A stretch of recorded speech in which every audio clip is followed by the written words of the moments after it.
Hello, everyone. Welcome to a special CES episode of the PCPer podcast. It's episode 805, being recorded on Brought January to you by 8th, 2025. I'm Sebastian Peak. Brought to you by AI. I'm Jeremy Hellstrom. I'm Josh Walrath. I'm Brett Van Smernberg. Not brought to you by AI in any sense. Yes, you were. And I'm Kent Burgess. AI powers our world, as we've learned from every email title, scrolling through inboxes, and it's kind of out of hand. But we knew it would be. It but really is. we will sift through the AI shenanigans to give you some actual hardware news that you can use from CES 2025. Okay. First, let us thank our patrons, and for some reason, this is on there 2 weeks in a row. It's I'm not drinking alone. I'm drinking with yous guys. Apparently, Brett really likes that name. Yes, yeah. use is. I liked it. So I just wanted to bring it up again because I thought it was like on brand. I think. Yeah. What are you saying? That our show drives people to drink? But we've got a new benchmark for our Patreons, so you got to come up with something better than that. All right, yeah. And something insulting to one of us, as long as it's not exceptionally profane. That would also Vaguely work. personal is fine as well. Yeah. That's about heretical. Moving. Josh, you want to talk about food, something interesting, or actually a picture this week? Okay. Burgers. I've got a picture this week, and I actually have a description as well. It's this is a new one I haven't had before. It's called the Hall of Fame, and damn right it is. It belongs on the Hall of Fame, or wherever. But this one, as you can read, it's a double patty burger, topped with cheddar, Tim's Spicy, which is a wing sauce that they have there, jalapenos, caramelized onions, and bacon. And it was fantastic. It was well put together. It wasn't smashed this time. The jalapenos were fresh cut. The bacon was outstanding. Tim's Spicy wing sauce was really outstanding. It had a good, nice bit of garlic to it. Cheddar, caramelized onions. Yeah, double patty. I'm not eating for a while. It was juicy, nicely done. Fries were not overcooked this time. They actually went a little lighter on the salt. So, overall, it was a positive experience after what I've had for the past couple of weeks. So, obviously, they've taken some of my comments to heart and really stepped up their game again, because this is a great burger. How much do we want to talk about Jensen's jacket? Some. It was shiny. I think it was AI powered. Of course it was. Well, I was totally when if you listen to the music that was introductory, it was very Jurassic Park, and so it looks like he was wearing a dinosaur jacket, which of course alligator. It's kind of a dinosaur, but was it alligator or was it lizard? Let's talk about this, because there's an article published at Tom's Hardware from back in March of 2024 about Jensen's debut of a new lizard embossed leather jacket. And they go on to talk at great length about the jacket. They tracked it down. They found out how much it cost. It was $9,000. Oh. It is a Tom Ford. Yeah, that's not the same one. It's not the same This jacket? one was. Oh, you're right. No, this one was either alligator or it's caiman. not. Okay, so also Yeah, I was the new one noticing was either alligator or caiman. it was so shiny. I had the keynote on, and my wife says, "Does he always wear such a shiny jacket?" I'm like, well, it's leather. It's probably just the light. And what is that? We were like looking at it in 4K, and it's a sight to behold. Plus, I couldn't help but notice he was wearing a lot of very glossy lip gloss. Dude, he's looking like a I guess I K-pop didn't idol notice it. on stage. Yeah, he had like makeup on, lip gloss, a very ostentatious jacket. Mm-hmm. Who's going to tell him no? Exactly. North Ranger actually points that out. No one in his circle says, maybe you shouldn't wear that, Jensen. He's probably like, "What? This is awesome. What are you talking about?" Like, okay, do whatever It you exudes awesomeness. It is the very definition of awesomeness. want. Now, if he had a colored spatula or two in his pocket, that would be Like great. just Like peeking, put just a little peeking orange, out, green, maybe yellow, red, Oh. maybe blue. like a 3D printed miniature version. Yeah, Let's actually get to the heart of the matter. Of course, the GeForce RTX 50 series was announced, and DLSS 4, naturally, with frame tripling technology now. So later this month, we'll get that 5090 at a lower price than we were speculating about. I know not everybody thought it would be $2,500, but it's only $19.99, and that's $1 less than 2000. Look, who thought it would start with a 1? Nobody. Yeah. No, I was thinking like $21.99 or $24.99. I was hoping. Yeah. I mean, at one point this past summer, didn't the 4090 actually get down to like the $16.99 area for about 10 minutes? It seemed like it could be, and then it started going back up pretty quickly until what it is now, which is over 3,000. I agree with the chat, Gavin. You're right. Chances of MSRP 0. If you're buying one of these at MSRP, you stumbled across something at just the right moment. As obviously the 4090 was selling for $2,500 and up. So what's the 5090 going to be? Yeah, well, the 5080 at $999. I mean, if you remember, the original RTX 4080 was a $1199. Yes. So it's a $200, decrease. And yeah, sure, the 1080 or the 4080 Super, got that back down to a better level. But yeah, I was not expecting the prices, and as you mentioned last week, I think that the actual MSRP pricing of the 4090 just didn't make sense in the stack, because you had this $1,200 4080, and then you had the 4090 at $1,600, but it was like twice as powerful for only a $400 difference. So it didn't make any sense to get the 4080. You just get the 4090. Well, now they've fixed that by raising the MSRP. Josh, even more, they fixed it by giving you the power of a 4090 for just $549. Remember, on stage, Jensen said the RTX 5070 for $549 had the same power as a 4090 when factoring in DLSS 4 with its frame tripling technology. Yes. MFG. AI. Multi-frame generation. Also, the only specs that they talked about were AI tops. So, yeah. And that's a useless. No, it's useful, Josh, because we can now extrapolate from that what the performance delta is between the 5080 and the 5090. When you're using Cortana. The 50 series, the pricing, it's not that bad. I mean, compared to the 40 series pricing. So obviously no 5060 or 5060 Ti named yet. No hard specs other than the stuff that's leaked and all the rumors out there. Isn't it amazing that the PCB is as small as it is for that 5090? It's tiny. And I mean, the RTX 5090, their base reference model is only 2 slots wide, but it's absolutely massive card still. So I'm kind of wondering how that's going to be on your PCIe slot and what kind of extra scaffolding you're going to need. It's just a massive card. It blows me away that this is too wide. We had triple slot. We almost had a 4 slot. I know Gamers Nexus did a video on the 4 slot prototype. We ended up with a 3 slot because they didn't have to push power as hard as they anticipated because of all the rumors about RDNA 3 that ended up being inaccurate. And then now we have 2 slot and it's 575 watts. Well, while NVIDIA was on stage showing at least pricing and general availability of the 50 series, what AMD had on stage was puzzling, to say the least. At one point in the presentation, I screenshotted here, gaming is in our DNA is all over the big screen behind them. And then they had somebody come on and talk about game development. They showed no hardware. They didn't talk about Radeon at all. They just mentioned RDNA 4 in passing and said that more information would be coming later in Q1. If you don't believe me, go to the press release titled AMD announces new graphics and gaming products for ultimate gameplay experience at CES. Here's the entire press release. They do talk about the new processor. We should mention the 9950X3D. They held that up. Just in case you were wondering, it only has one CCD with 3D V-Cache, just like the 7950X3D. And then that's it. There's absolutely no mention of Radeon anywhere in this press release or on stage. So I think partners were kind of left in the lurch there because there are partners putting out like blog posts and sending out press about new Radeon cards. if this one will ever load. It's just a white screen. Maybe they took it down.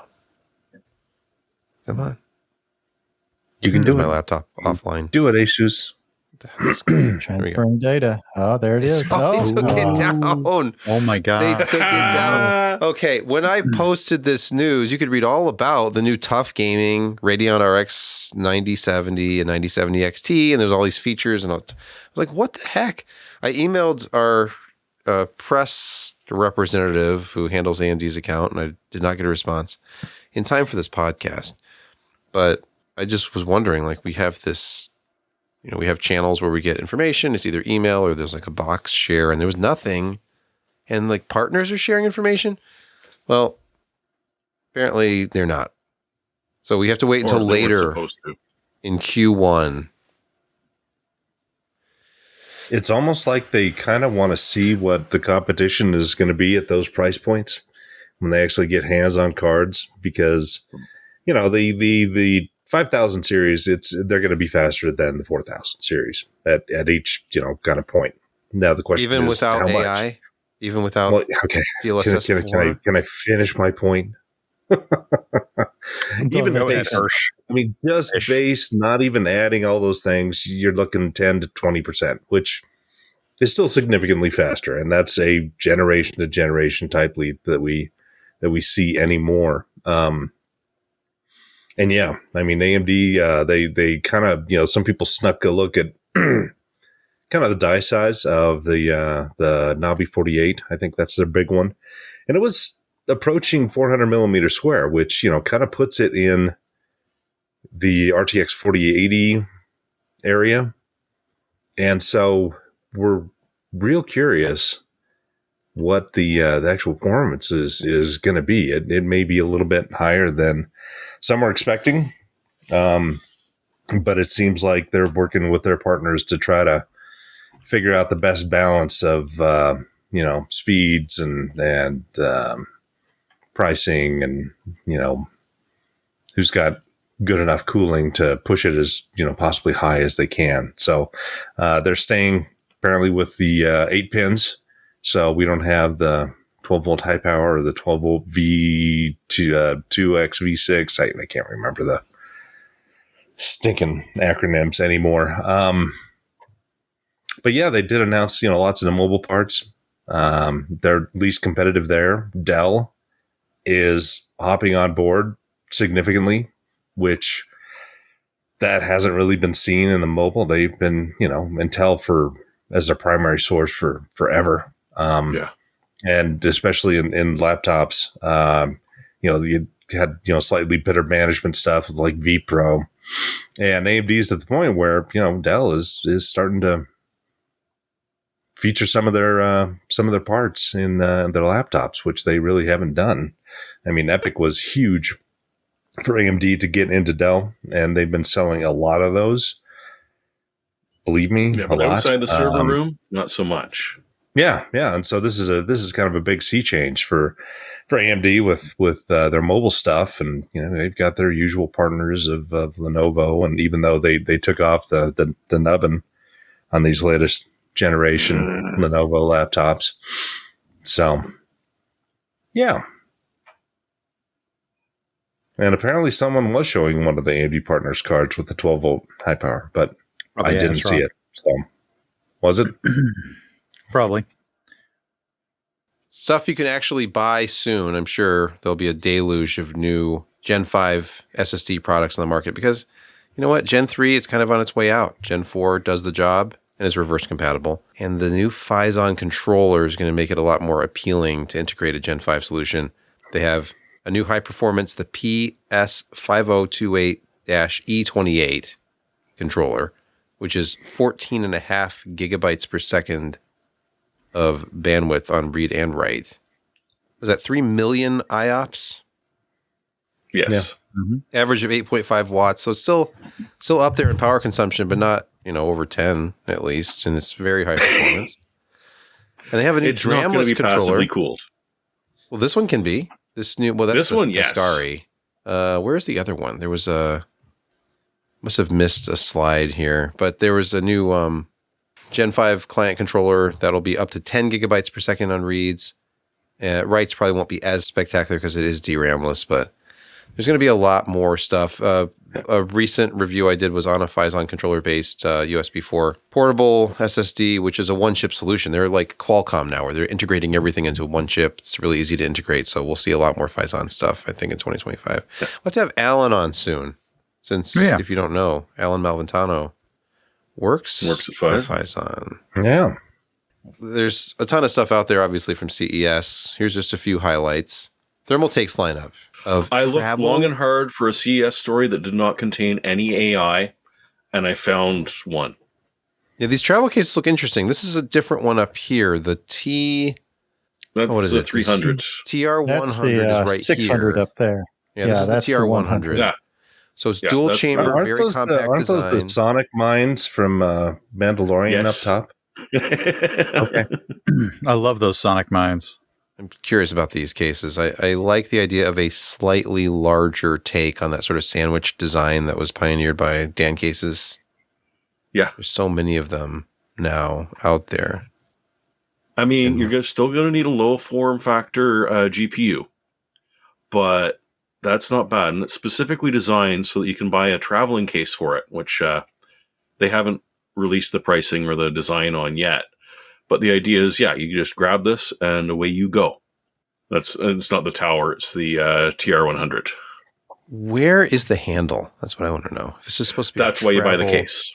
Oh, it's a case that gives you a handle. Oh, I see. Yes, so it's just packed away. A case for the case. Yes, there is a case for the case. Oh, okay, and it comes in the matcha Department green, of Redundancy. Okay, so Thermaltake loves the colors. Thermaltake is coming out with some really interesting colors. Yes.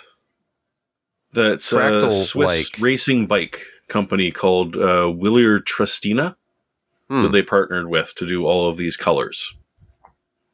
And hey, it's I don't know that I love any of them, but I definitely like that it's not just, you want to go for the black one or the white one or right. the maybe kind of the blue silver. one. Yeah. Right. Speaking of Thermaltake, they have direct drive bundles to show. The G6 direct drive racing wheel bundle. Everybody's got a direct drive unit anymore. I'm not sure who. I'm not sure who does their hardware for them. They didn't say, but they did the cooling. So it's actively cooled by Thermaltake. What do you think about their 3 degrees of freedom motion, full motion seating? At $4,000 for 3DOF, that's pretty good. Yeah. So, they have a pretty solid little lineup. I mean, it's not exciting. They're full. It's not a profile type racing cockpit, but it's also not priced like a profile one either. So, it's what the heck was Thermaltake thinking? I mean, HTech got into they went from cooling to high end racing gear. Thermaltake now just went into kind of mid range stuff. I guess people really are enjoying this whole racing simulator thing now that we can buy absolutely monstrous monitors with good quality for $200. Yeah, I'll take it. So next up, we have something from HYTE, the THICC Q80 Trio digital processor cooling. It's $320, but it is thick. I mean, they are living up to the name. And it comes with an iPhone. I'm sorry, it sort of just looks like it looks like a little Android phone that's attached to the front of it. They call it what do they call this? The thin. It's the ultra slim IPS display. Okay, with extra thick, and they spell thick THICC. Yeah, because it's hip. It's happening. It's now. It was. Oh, nice. It was. Yeah. Yes. And then they have dual harmonic pumps with polished ceramic bearings. That's interesting. Sounds quiet. 42 ARGB LEDs casts a mesmerizing glow of color. This looks big and expensive, and it can be exactly what you're looking for. And guess what? You're right. Well, right now. Yeah. I mean, this becomes a feature cooling without having to run a custom loop. It becomes a real eye-catching featured piece. Oh, here's a picture of it in action. Yeah. Look at that. You can tilt the screen in different directions. Now, after you've seen Corsair's new screen, though, is this all that impressive? Because I know it's not on the list, but I got to show you. Yeah, do it. Where is it? The Corsair CES 2025 page. They got, here we go. Xenon Edge 14.5-inch LCD touchscreen for your PC. It's 2560 by 720 resolution, 60 hertz, IPS, and you can put it inside the case. It has a standard 360 rad mount. There's all sorts of possibilities for this thing inside of your computer, and it hooks up as just like a USB-C DisplayPort monitor. So you could play widescreen movies inside your case. But it's not really an accessible touch screen, though, once you put it inside the case. When you put it inside. I was thinking that. But okay, fine. So if you have it outside the case and above your keyboard, like in this photo here, you can just do things like touch back to listen to previous track, like this person's doing. I see. Because that's not something that any keyboard has as a dedicated hardware control. Wow, that is new and different. But no one has ever built a keyboard with a dedicated back button. But this is all about the bling. Like, people are going to set these up inside their cases at angles, and influencers are going to have these, and they're going to have their branding and stuff just playing like video loops inside their case. I just want to know what pricing is going to be like. More than a monitor 4 times its size. Oh, okay. Remember, this is the Elgato company now. This is the streamer company. Oh, maybe 5 then.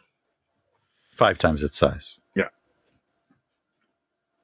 Maybe not 5 times its size, but a big increase in bandwidth is coming to HDMI cables. But you've got to be careful when you're shopping for an HDMI cable.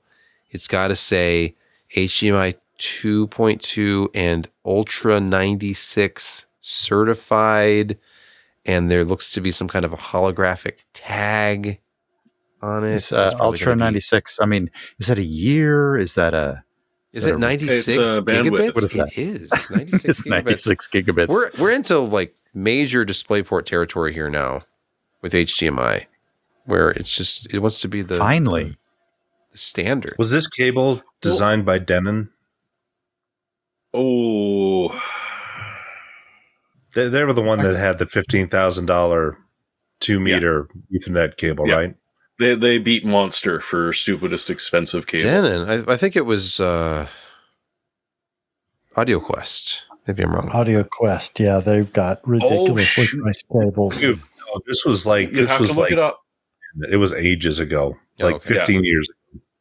Because we were we were making fun of Monster, and Josh, I think it was you that found the one that was even worse. Yeah, I think we actually talked about it a couple of years ago.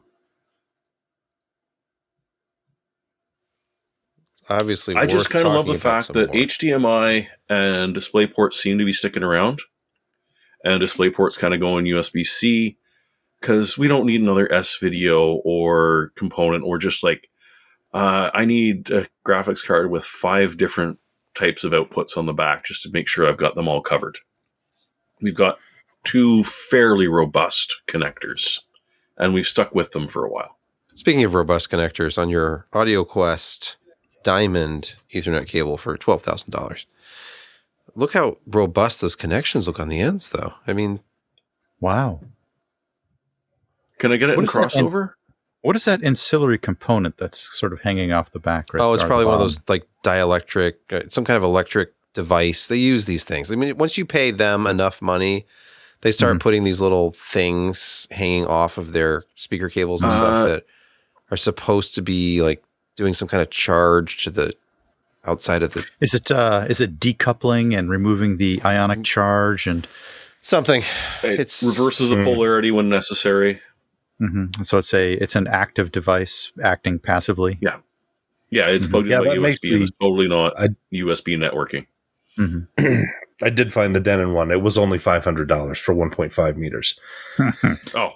So, but that was 2008. Yeah, AudioQuest will still let you purchase one of these, and you don't have to spend this much. It's only $12,000 if you get one that's 12 meters long. If you get a little 0.75 meter, it's only $1,300. So, if you really want your ones and zeros to get there the way that they should, without any additional nonsense, then clearly you need to be spending a lot of money on cables. But yeah, HDMI 2.2, 8K. Is this 8K ready?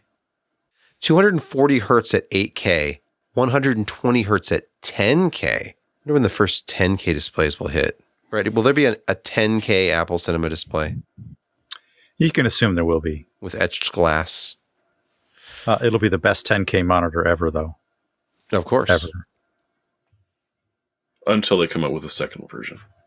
About 3 months after you bought the first one. And it'll only be $1 a pixel.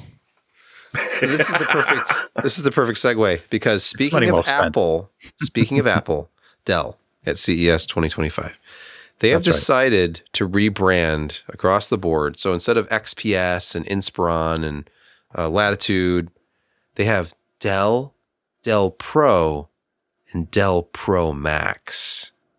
So it's basically the iPhone. I don't know. That's confusing. I don't understand. Okay, look down here at this product matrix I took from a screenshot from a 1997 Steve Jobs presentation, where you have consumer and pro, desktop and portable, and you fill that in. Yeah, there you go. They did it. It worked for an interim CEO in 1997. It could work for Dell too. Maybe this is going to revolutionize their business. But don't worry. In this quote from their press release, it says, "For gamers, Alienware continues as a leading gaming brand that's been serving PC gamers for nearly 30 years. So that's great. I said, thankfully, Alienware lives on to provide fodder for Gamers Nexus videos. So it'll happen. But get ready for Dell's Dell Pro, and Dell's Dell Pro Max. I'm not sure exactly how. If this is Dell, will it be a Dell or just a Dell and it's unbranded? Like, oh, what'd you get? A Dell? Oh. A Dell what? Like it's just a Dell, because I didn't want to spend the money for a Dell Pro. Well, I guess I know who's going to be singing their commercials. What I want to know is, how many steps closer are they to closing the company and giving the money back to the shareholders? That's all I want to know. Wait, I never know if they're currently public or private. Is Michael Dell deep taking cut it private again, or is it public again? Let's look at. I think they're still private. Bastion of all. You can quickly look up their ticker if you wanted to. It's on NASDAQ. Oh, did they Or is it not on NASDAQ? It changes, because Michael Dell wanted to go private, and then he didn't, and then he did, and I think at last it's still private. Oh, nope. Here we go. No, it's public again. Public. Okay. Let's look at the 5-year history of this stock. I wonder when they had their last IPO. All right. Well, anyway, enough about that. Dell, they're simplifying things by making them a little bit more like that company that designs their products in California. Yeah. Let's move on to Insecurity Corner. Hey, before that, can we do one other thing? Sure. I didn't write it down. But Intel had their Michelle, I believe her name is, who's now one of the co-CEOs, went out on stage, and 18A production is pretty much in full swing, and we're going to have 18A based products hitting the Panther Lake, I believe, one of the yes, and so that looks healthy. It sounds like it's healthy, and they're going to have products out there, and yeah, they've kind of handled the firestorm that has been 2024 for them fairly well. I mean, they've come out maybe the other side, I don't know, but it looks like they're kind of riding the ship, and 18A is full speed and going ahead, and they are trying to work with other partners to become foundry of choice. So 18A looks pretty solid from everything, at least that they were showing off there. They've got working models out there, sampling partners.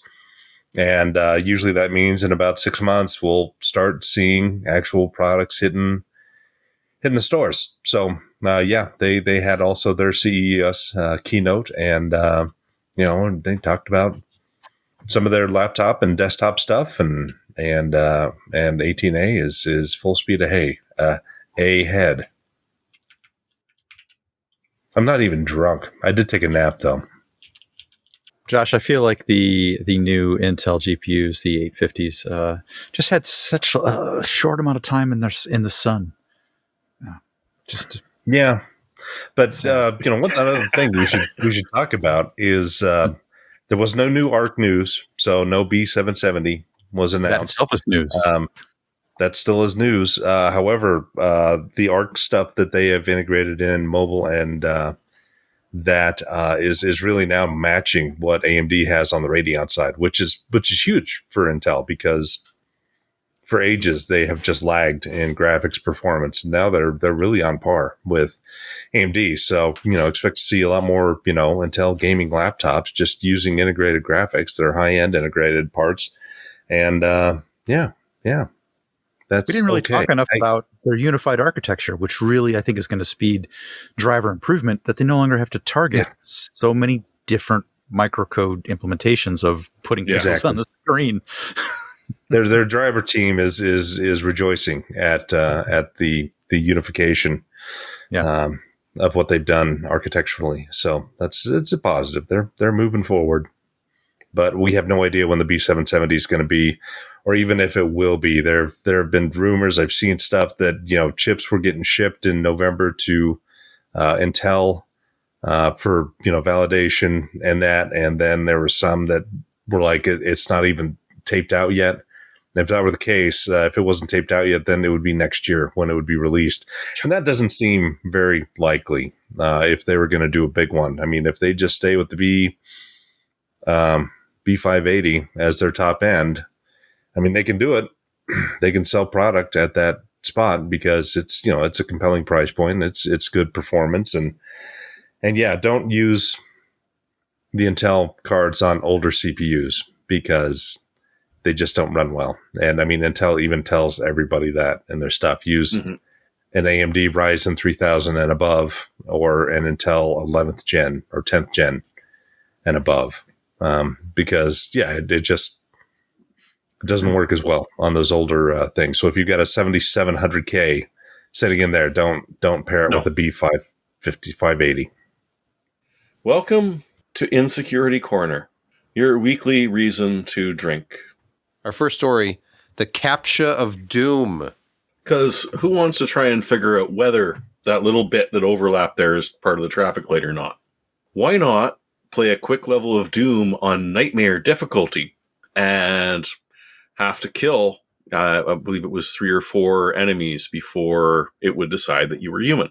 This is kind of entertaining because it would be relatively difficult to program something that clicked in such a way as to be able to pass a quick Doom session. I mean, the problem was that I was doing this on a 4K monitor, and it's about the size of a postage stamp. So it was, they need to up their game a little bit there. I did it though. I proved I was human. A little scaling. And it's one of those nasty ones where there's a cage of imps right in the middle when you spawn, and it's Nightmare, so they're essentially machine guns. But yeah, if you run around, you will be able to survive and kill 3 of the enemies, and boom, you've proved that you're human. It's kind of a hilarious take on dealing with, CAPTCHAs, and it's honestly a lot more fun than picturing, oh, no, that's a bicycle. Wait, why did it come back? Oh, it's one of those ones where you have to pick them and they keep coming back until they all go away. I was never sure. Did I get it wrong, or did I just have answered 3 of them in a row correctly? I could never tell. Exactly. So this is a little bit more fun. It's very easy to implement if you want. I'd like them to put in more levels, because sooner or later someone will figure out a way to bot in some keystrokes to be able to pass it every single time.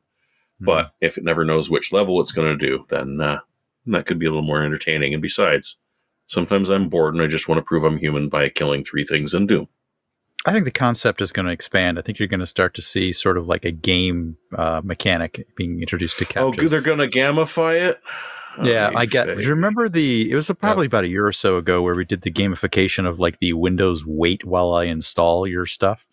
Remember we talked about that? Yes, where they had like 3 or 4 different games you could play while Windows did their installation.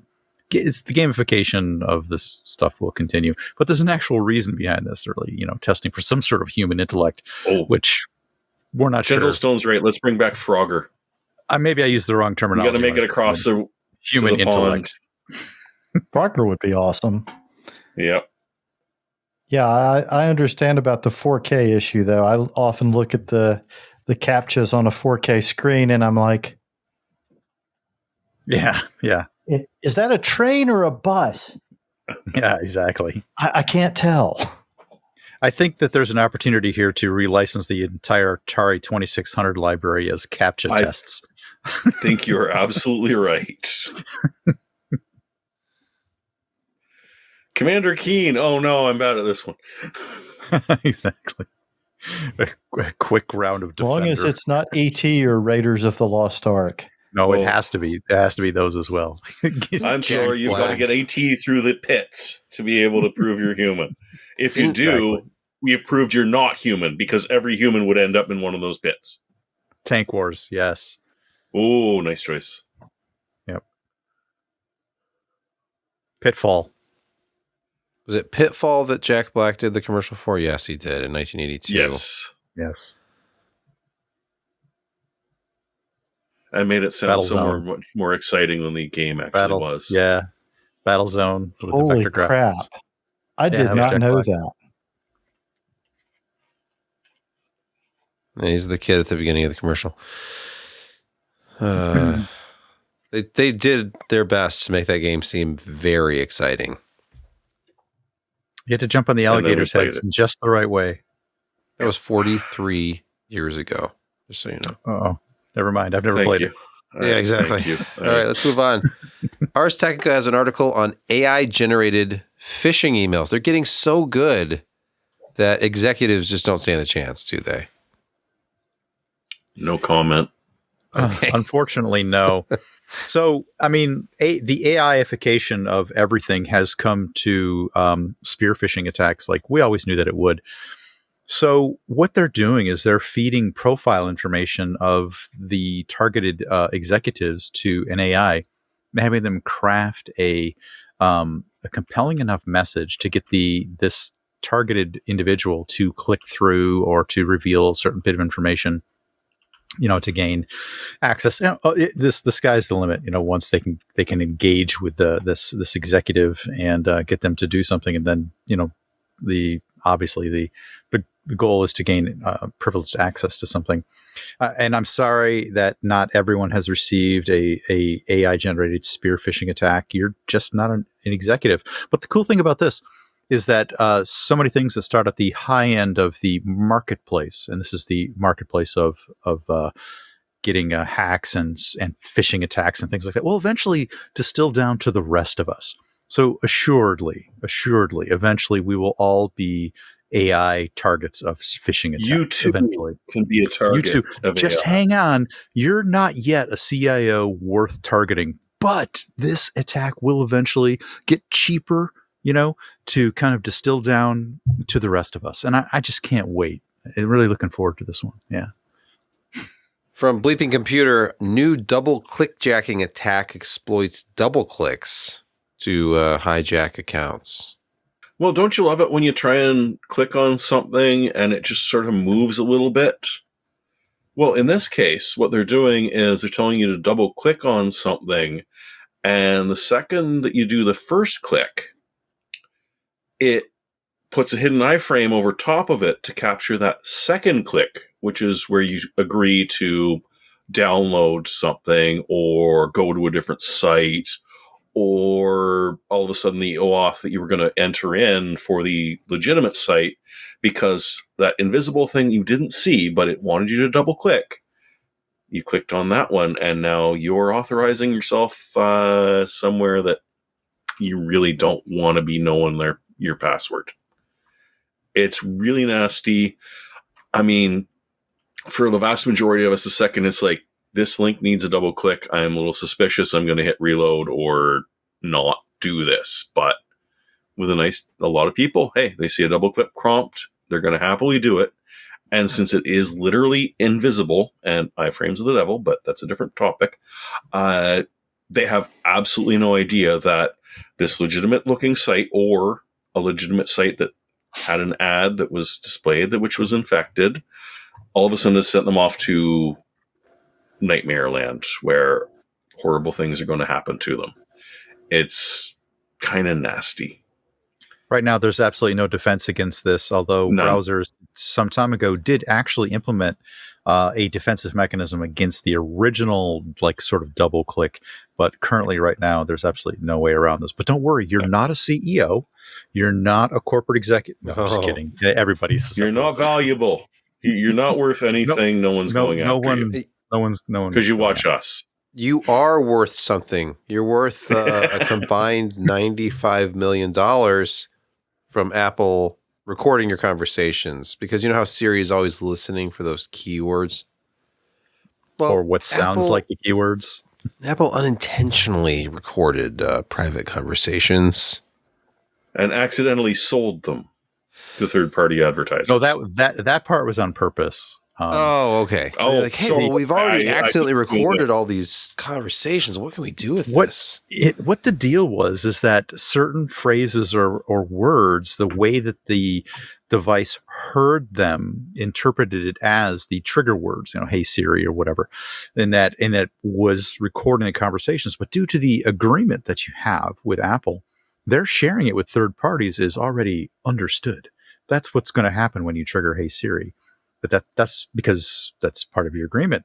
However, this whether you know it or not is exactly. This lawsuit is over the fact that under certain circumstances, you could accidentally trigger the device and it recorded a whole bunch of things that you had no intention of ever sharing it to somebody else. And this is proven by, what we always suspected by seeing ads reflected back at us about a private conversation that we may have had.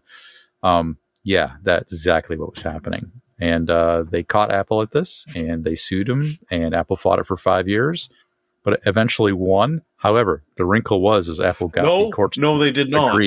I thought they did get them to agree to this one. Talk about the wrinkle anyway. They did not win. They refused to admit any culpability whatsoever. So as far as legally goes, they are completely and totally innocent, because instead of paying what would have been about $1.5 billion in fines, had they been found guilty, they're going for a $95 million settlement out of court. Now, that $95 million is actually the top end of what they've agreed to pay. Essentially $20 per Siri-enabled device, up to 5 devices per user, from 2014 till the end of last year. But they're also making murmurs about making you prove that this conversation was accidentally recorded. Sometime in the last 10 years. Yeah. So this conversation that you had with your friend in 2015, you're saying you accidentally triggered... Dude, I don't even know what that friend is. I haven't seen them in 5 years. The funny thing about the 95 million is... 95 mil. Tim Cook carries around, I think it's 100 million in a truck that follows him everywhere. Yeah. So it's really sort of just pocket money. So that's like several minutes worth of income for Apple.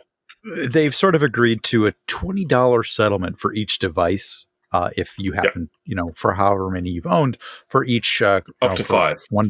Up to 5 devices for triggering conversation that they may have accidentally recorded, not through no fault of their own. No, don't worry though. The last part I want to get in is Google is in the court right now for the very same thing. Yes, surprising no one. So don't. That Android is doing the exact same thing. Anytime the phone Sir, has I didn't want to be tracked. But literally, sir, I didn't want to be recorded. That may well trigger it.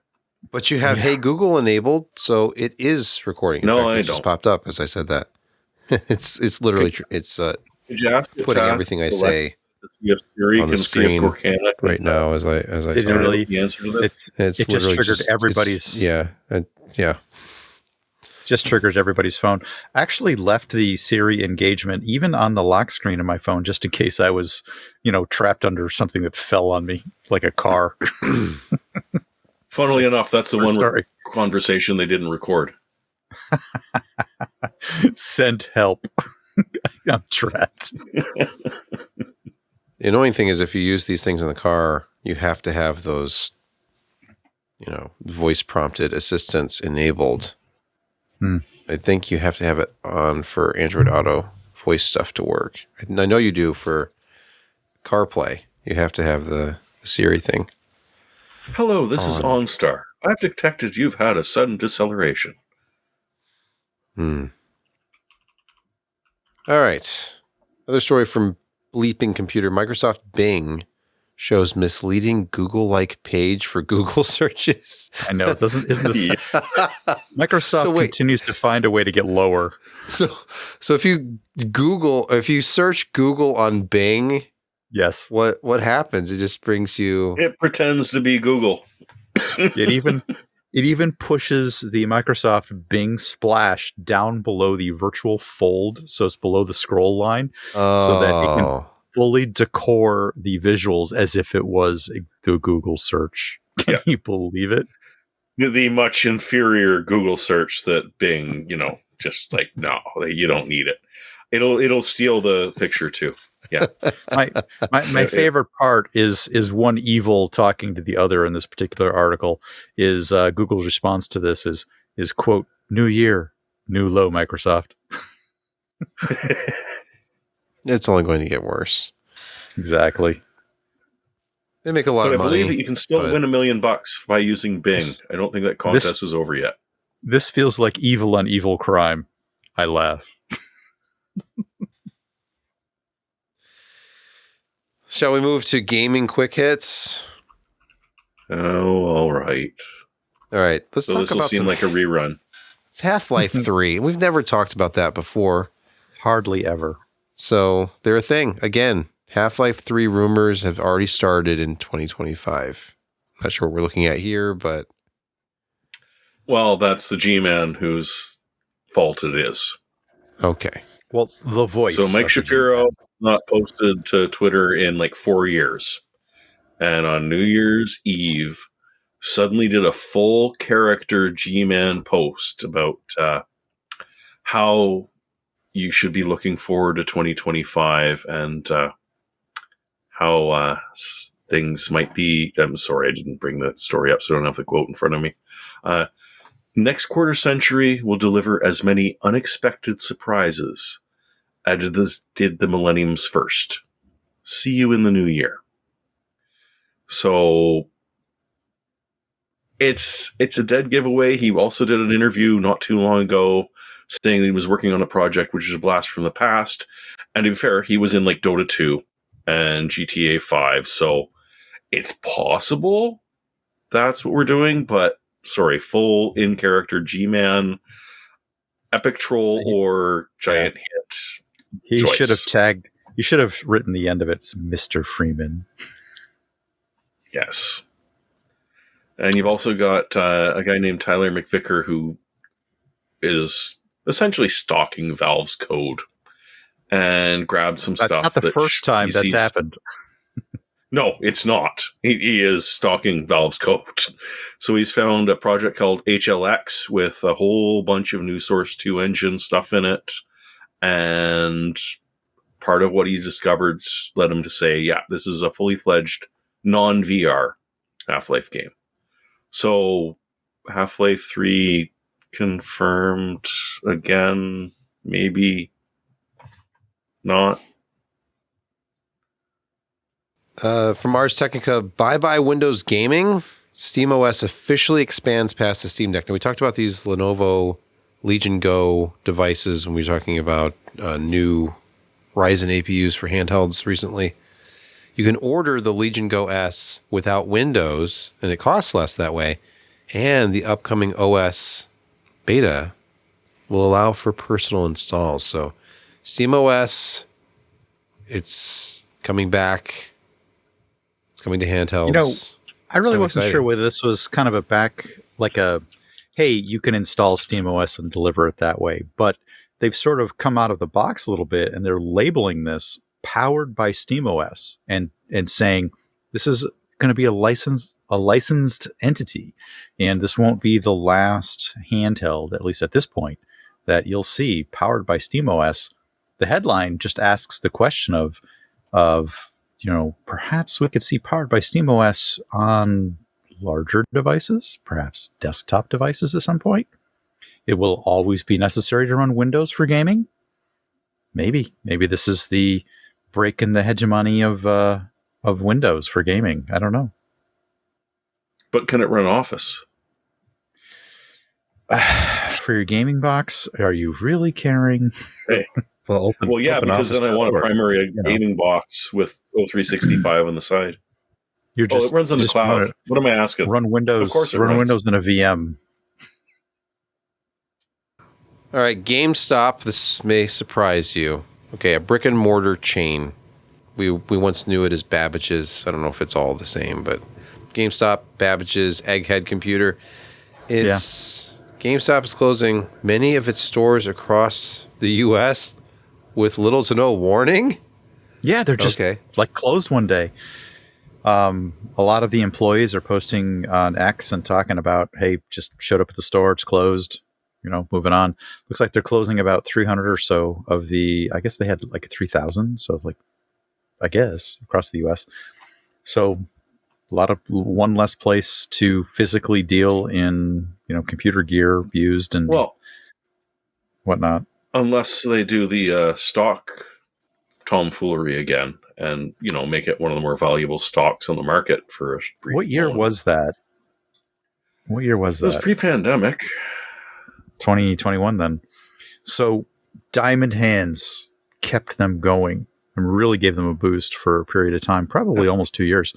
It wasn't enough. Diamond Hands just could not see them through.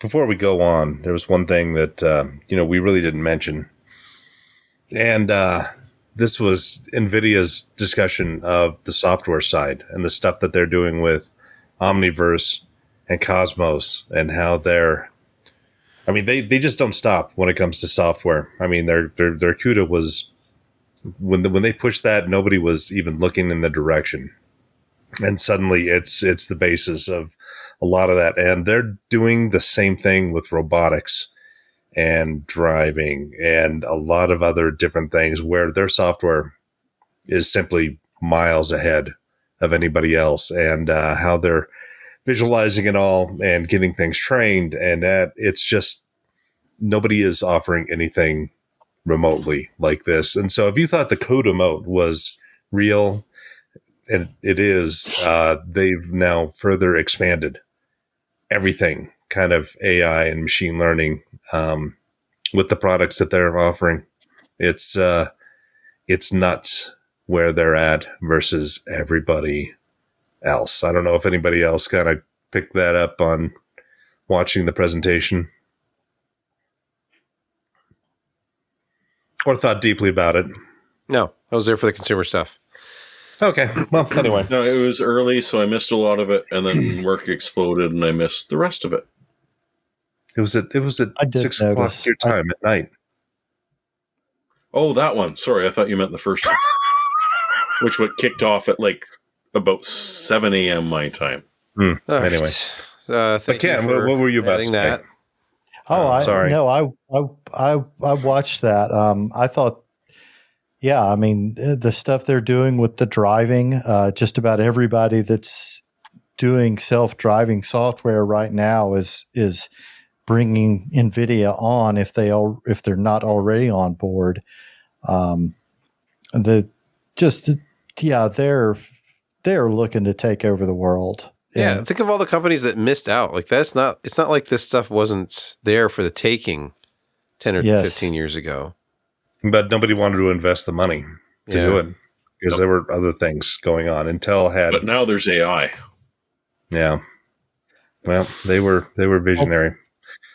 And besides, would you rather drive with RTX on or off? Yeah. Go ahead, The Ken. most important part of that press conference, though, was the man who introduced Jensen that kept saying NVIDIA. NVIDIA. Oh, NVIDIA. I missed it. Mhm. Oh, damn it. And I he was couldn't just pronounce sitting there it. watching going, Jensen Jensen must has be in the got to back, be just. behind the back, just with smoke coming out of his ears.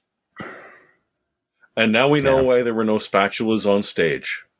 Because they had to take him out of his hands because he's about to beat the crap out of that guy. Speaking of that, I'm in the middle of the NVIDIA Way by Take Him, and he's talked about, if you want to discuss his book, he'll come on the podcast, and I think that would be an interesting guest to have in the next couple of weeks. Tay's a good guy, and the book is excellent. I've discovered and learned some things like in the 90s, Jensen was working with Pat Gelsinger at Intel over PCI interconnect. Well, that's redundant, but yeah, the PCI standard and things that they were doing and what they wanted added. And so, yeah, it's kind of interesting to think that, back then, here's Jensen, CEO of super tiny NVIDIA, who's trying to develop the RE 128, working with Pat Gelsinger, who at that time was, a younger engineer who was not quite yet on the management train. So it's kind of interesting how small Silicon Valley was at the time, and the people who were, kind of constantly interacting with each other on a technical level, who are now ultra wealthy CEOs and owners of these companies. So we'll discuss that more in the future as I finish the book and talk to Tay and see what we can get figured out. But picks of the week. I'm going to buy this book, aren't I? Unlike Kent, those folks are being targeted by AI-generated spearphishing. Yes, Okay. they are. But the AI spearphishing is coming from within the house. It's always coming from within the house. Let's move to picks of the week. Josh, please get us started. Speaking of they're back. Not only was my burger place back in terms of quality, but I used to be a huge fan of Antec cases back in the days. And then the quality went kind of downhill. And their designs were not all that interesting. And, well, my son wanted a Christmas present, and so he wanted this case. And I thought, well, why not? It's actually a super nice case. It's really well built. It's got tons of cooling.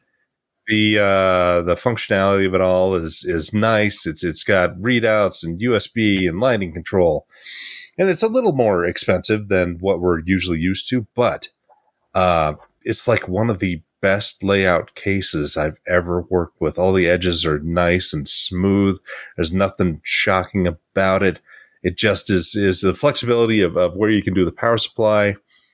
You can do a side mount with there. You've got plenty of old SSD and hard drive.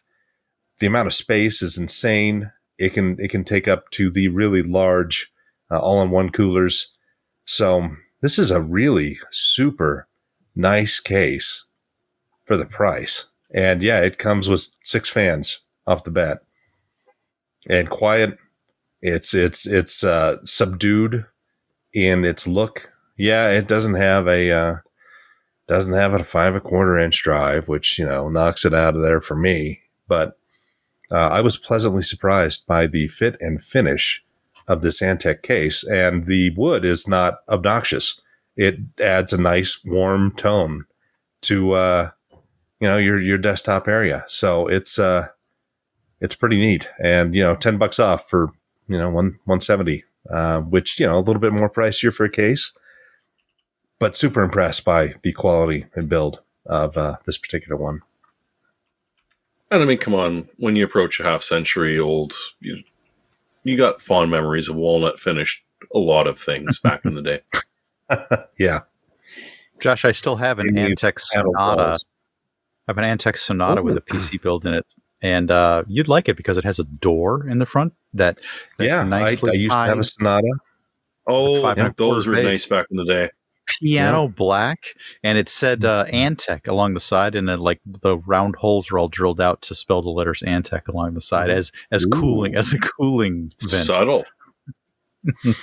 That's the Antec Flux Pro, by the way, if you're listening to this. So check it out. Jeremy, your pick this week.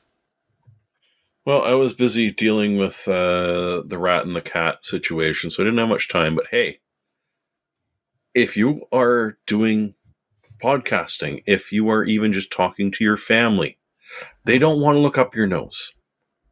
They don't want to deal with that built-in camera. They want something decent. And the Logitech 920 has served Josh and I for decades.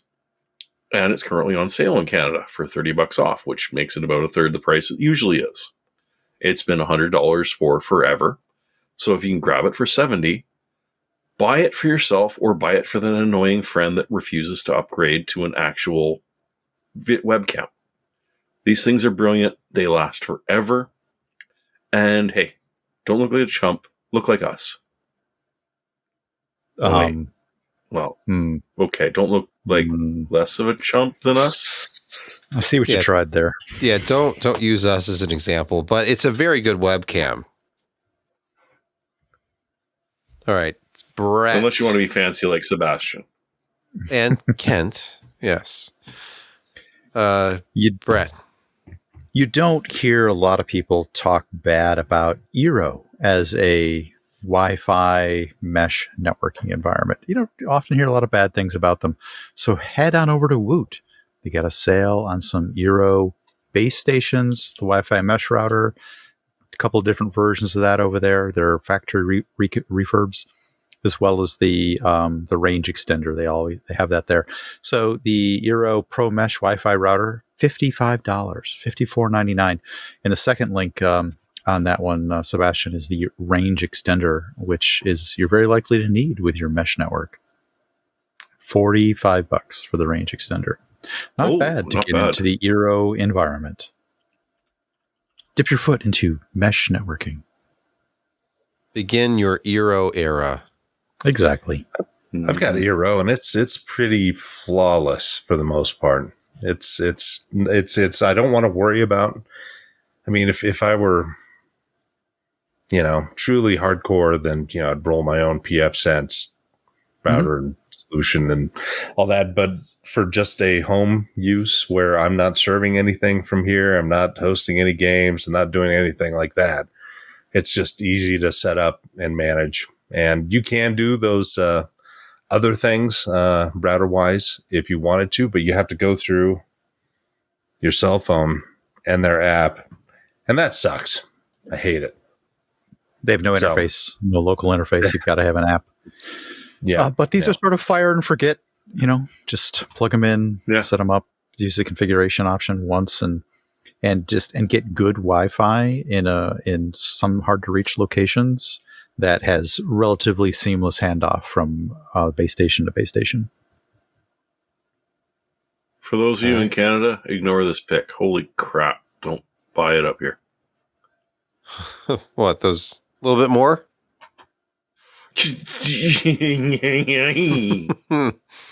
Speaking of expensive things, Kent, your pick this week.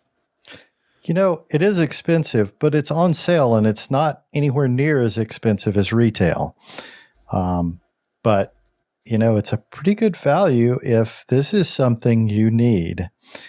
And I really had to scour the web tonight looking for something because there's not a lot of good hardware deals right now. But SSDs are still cheap. This is an 8 terabyte WD Black SN850X. That's their best Gen 4 controller. $599.99, down from $879. Yes, that's expensive, but if that's something you need, if you need 8 terabytes on an SSD, that's as good a price as I've ever seen on it. At least on the quality drive. My first 4 gigabyte enhanced IDE parallel port IDE drive was $420. So Because I was going to upgrade to ATA 33 speeds.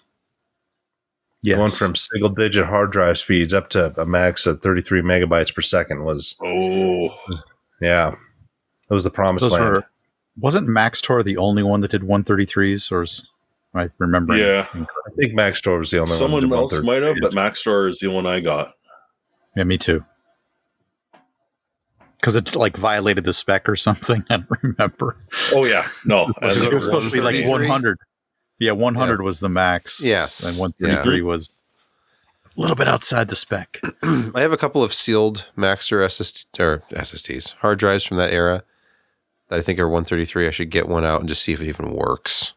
It's probably failed like it's inside the sealed box.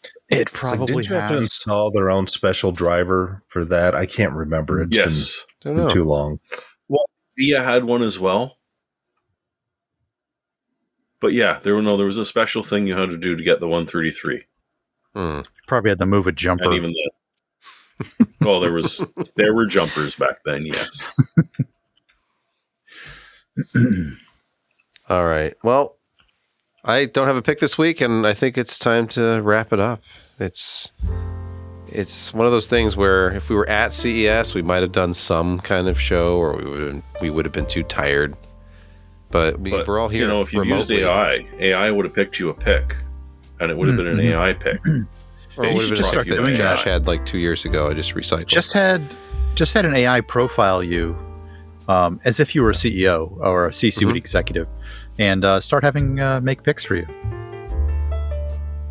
Nothing raises more red flags for me than when an email has a bunch of personal stuff in it. Most legitimate emails are very impersonal. Like when you get the fake text that's supposed to be from the Postal Service about, please click here, you have a package waiting for delivery, and have a great day, and no, they don't wish you have a, what is this? It's too polite. All right. Anything else, or should we just call it a show? Say goodbye. AI. Yeah, thank you. More. Thank you. We didn't say that enough on this show. I think I interrupted more than enough tonight with random thoughts. So it's okay. It's okay. We'll have to explore making like a list of topics that we share with each other, so we know in advance. Interesting what's idea. Coming and because these constant like we're calling it audible. I don't know how you do it, Sebastian. Just Omaha when you kill the previous play and then you reset to a new play? No. It depends on what week it is. I see. Oh, Stedman says this is the best show of the year. Way to last go. year, so far. Last week's show. I mean, last week was terrible. Wasn't great. But this week we had more energy tonight. It was very. I had Josh Walrath. He was low energy. I don't know what he'd do. I was lower energy. I told everybody just watch it at 1.5x. That's the minimum speed. I'm not low energy. You're a lot closer to the camera, or zoomed in, as they say, Sebastian. You're a little further away. Well, he was having focusing problems last week, so I'm assuming that's what... I decided to up the lighting, and the camera's a little closer, and it had no trouble focusing this week. So, all right. I think we're still in the outro. But tune in again next week for more of the PC Perspective podcast. Thanks for listening. Thank you. Sorry. AI.